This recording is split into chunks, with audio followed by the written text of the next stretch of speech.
കുറച്ച് ദിവസങ്ങളായിട്ട് നമ്മുടെ ഗാർഡനിലേക്ക് കളക്ട് ചെയ്തുകൊണ്ടിരിക്കുന്നത് റോസാ ചെടിയാണ് കേട്ടോ. 2 വെറൈറ്റി റോസ് മാത്രമായിരുന്നു നമ്മുടെ കയ്യിലുണ്ടായിരുന്നത്. പൂക്കളെ ഇഷ്ടപ്പെടാത്തവരായിട്ട് ആരും ഉണ്ടാവില്ലല്ലോ. അപ്പോൾ ഇവരെ കൂടെ നമ്മുടെ ഗാർഡൻ്റെ ഭാഗമാക്കാം എന്നൊരു തോന്നൽ. മുമ്പെൻ്റെ കയ്യിൽ ഒരുപാട് റോസിൻ്റെ കളക്ഷൻ ഉണ്ടായിരുന്നു കേട്ടോ. പിന്നീടെപ്പോഴോ ഇലച്ചെടികളോടായിരുന്നു പ്രിയം.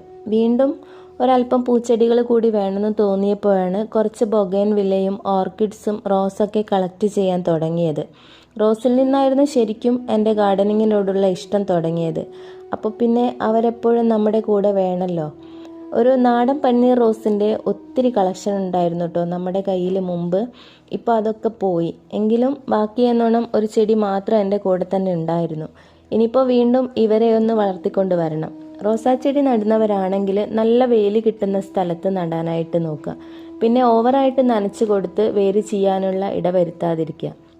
റോസാ ചെടിക്ക് ഒരു വെല്ലുവിളിയാണ് കീടങ്ങൾ. മൊട്ടുകരിയൽ, ഇലമഞ്ഞളിപ്പ്, ഇലകളിൽ കറുത്ത പാടുകൾ, ഇത്തരം പ്രശ്നങ്ങൾ കൊണ്ട് തന്നെ റോസ് വളർത്തലിൽ പലരും വിജയിക്കാറില്ല. ഇതെല്ലാം ശ്രദ്ധിച്ച് കൃത്യമായി നോക്കി വളർത്തിയാലേ റോസ് നല്ല രീതിയിൽ പൂക്കളായിട്ട് നിൽക്കുള്ളൂ. റോസ് വളർത്തുന്നതിൻ്റെ ഓരോ ഘട്ടങ്ങളും നമുക്ക് ഡീറ്റെയിൽഡ് വീഡിയോ ചെയ്യാം കേട്ടോ. വേണമെങ്കിൽ കമൻറ്റ് ചെയ്താൽ മതി. അപ്പോൾ ശരി, പിന്നെ കാണാം.